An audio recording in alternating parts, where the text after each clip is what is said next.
YouTube, this is Gracie and welcome back to my channel. Today I'm going to be talking about what it was like to have COVID. Now, if you're subscribed to my channel, which I hope you are, and if you're not, definitely hit that subscribe button.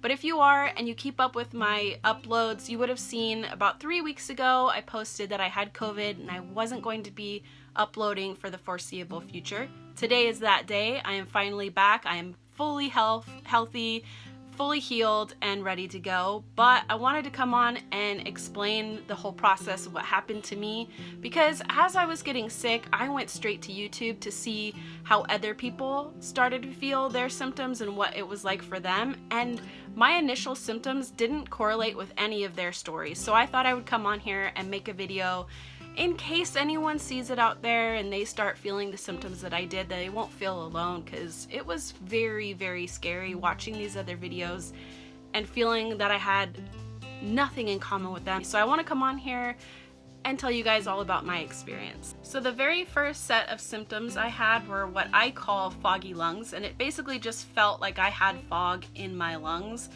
and a dry cough that was kind of sporadic. So this I've had before when I've had allergic reactions to cats, and I just chalked it up to that. I thought I was having a reaction, an allergic reaction to my mom's perfume. She hadn't been wearing it for about a year and all of a sudden started to wear it one day, and I just thought I was having an allergic reaction to that. But the next day she started to have the same symptoms as I did, so we knew that that was not normal. It was not an allergic reaction, it was something worse. And we got COVID at the exact same time because of one mistake, not wearing our mask around someone one time, and they got it, called us as soon as they got confirmation that they had COVID, and that same day we went and got tested over at Rite Aid, which is just kitty corner from our house, so very convenient. And they always recommend that you drive yourself to get tested, but since we were both, sick, we went together and had our appointments one right after the other.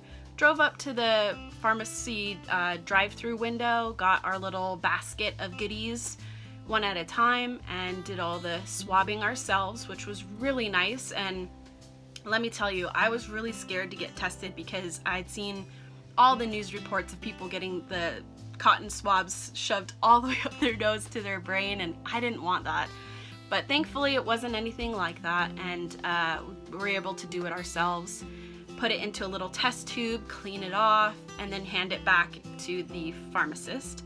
And we did one right after another, like I said, and it was really easy. They were very nice and amenable, very, very helpful and informative as well, giving us directions as we went. And that was that. We went home. I didn't feel anything after that. I just still had the foggy lungs and the cough, but my mom progressively got worse.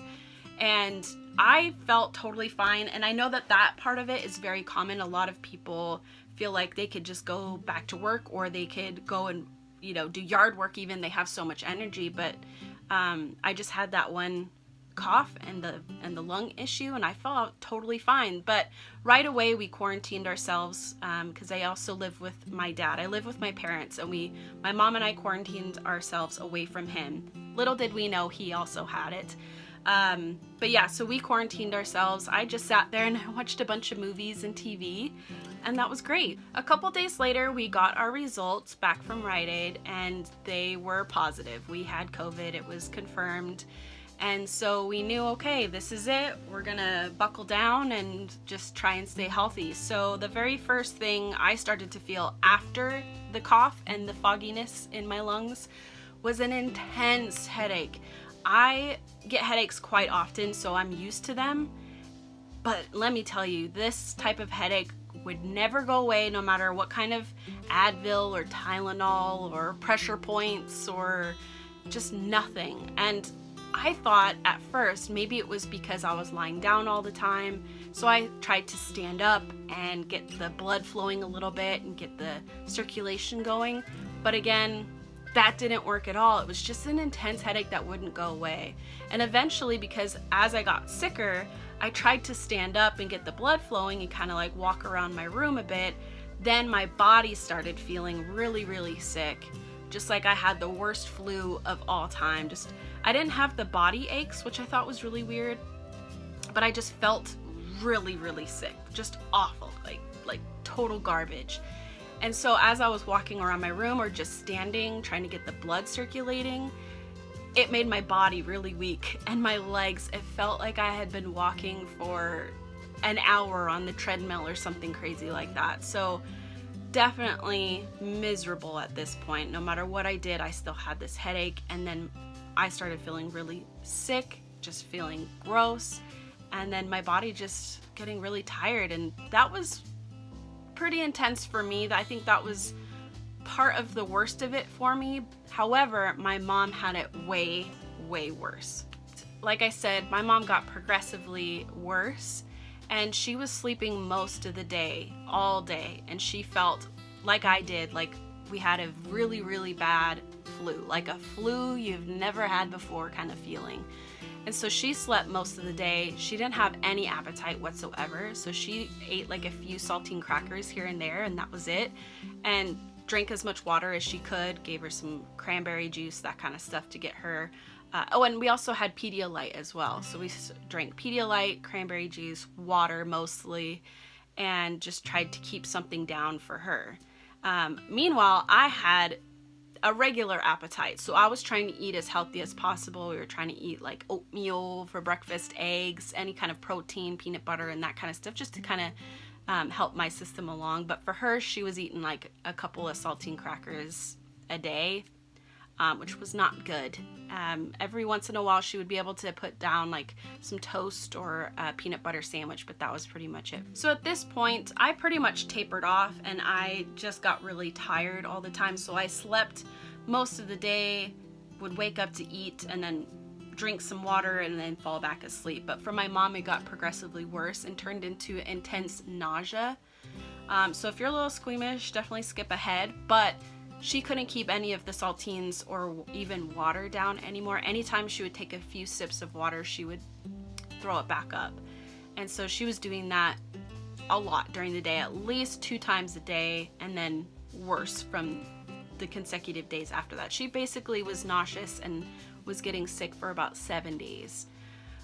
We definitely were at our wits' end. We were just about to take her to the hospital when a nurse from the CDC called us and to call and check in, and we talked to her and explained what was going on with her, with my mom, and she definitely let us know that these symptoms were normal and that a lot of people who have COVID had the nausea and throwing up and couldn't keep anything down either.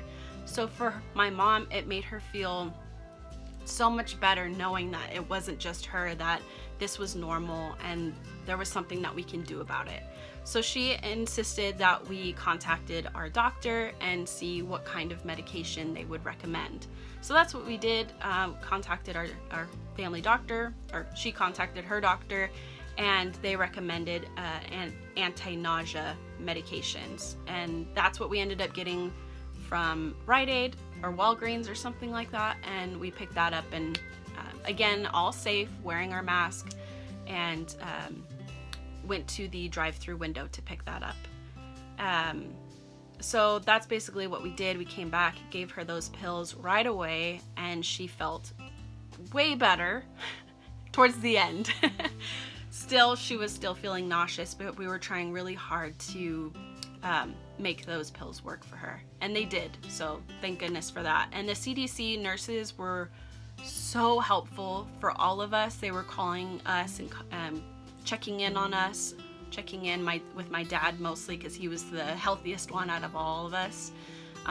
He was the one who had like the least amount of symptoms. He had what I guess you could call a mild case of COVID. I had a moderate, and then of course my mom had a severe case. My dad, he was pretty much fine for a lot of his COVID illness.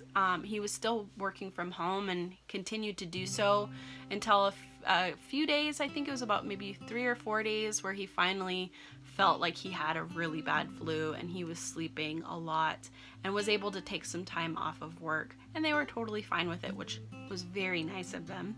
And at this point, I got really bad as well. My mom was starting to feel better off of those pills, the anti-nausea pills, but I was now feeling like I could not get a full breath, and therefore I started having panic attacks because of it. I tried to sit outside because it was the only way that I felt like I was getting fresh air, even though I know it was psychological. Like I thought I was getting enough air because I was sitting outside and breathing fresh air. I thought everything would be okay. But these symptoms lasted 3 days, and I was really scared I was going to have to go to the hospital, and I really, really didn't want to have to do that, and was so happy on the 3rd day when it finally stopped, and I felt like I could breathe fully again. Now, also during this time, I lost a sense of smell and some sense of taste. I lost a little bit of that. Whereas my mom, she lost a sense of smell and taste throughout almost the entirety of her illness, and still to this day has weird aftertastes when she eats certain foods, which is really weird. And I still don't really have a good sense of smell, and I don't know how much longer that's gonna last, but it's okay. I'm okay with that now that I'm finally fully healed and my body isn't tired anymore. But that was also another set of symptoms that I went through. Even after feeling better and feeling like I could breathe again and wasn't having panic attacks anymore, my body was done. It felt like the whole time I could feel my body battling the illness and mostly winning, except for maybe a couple times here and there, but I could feel it like mostly winning. And then at the end it was like, okay, I'm done. I fought the battle, I won, let me rest. Because man, the littlest things, the simplest things, I even just sat down and read out loud to my mom, and after that, oh my gosh, the world, it's so hard to explain this part of it, but my vision was impaired.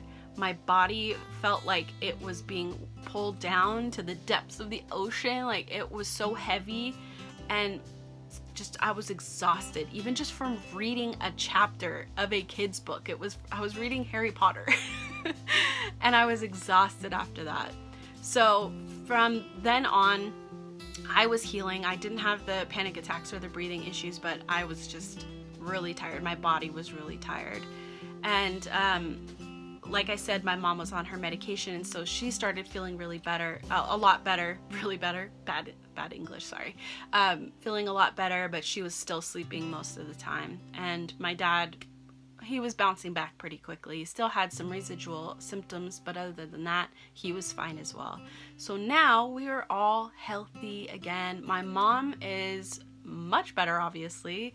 She's still a little bit tired at certain times. She tries to push herself and realizes that her body's still healing, so she'll take it easy the next day. So it's kind of like we try really hard to like go out and do stuff in our yard, but then we realize, okay, you can't, you're still healing. So we're still trying to take it easy. And she still has a cough that is really random and sporadic, but when she pushes herself too hard, the cough gets even worse. For my dad, he also still has the cough, and he has more of the tiredness than any of us because he had his symptoms like after us. It's like a weird we kind of all took our turns having the symptoms, but basically we're all healthy now, and we're really happy to be free of COVID. So thankful. And we have already met our quarantine quota, so we are good to go. We're able to go to the stores again. Obviously, we're being extra careful. I ended up getting some plastic shields to wear on top of my mask already, so I'm being like extra careful. We're still doing all of the precautions that we've done before, where we will take wipes and wipe down all of the groceries after we purchase them before we put them in the car. We're sanitizing our hands. We're washing our hands as many times as we can when we're able to out in public. But yeah, that's kind of what happened to us, and I'm so glad it's over with. Well, thank you guys so much for watching, and if you are still watching, give this video a thumbs up. Let me know that you're still out there, and let me know if you have COVID and this video maybe helped you, gave you some positive outlook. less negative and less scary than some of those videos out there, because I know when I was watching them I was real scared. So hopefully this video gives you some hope. And thank you guys for watching. I really appreciate it. I hope you guys have a great rest of your day, and I'll see you next time. And definitely stay tuned for next week's video. It's gonna be more DIYs and more crafts coming your way.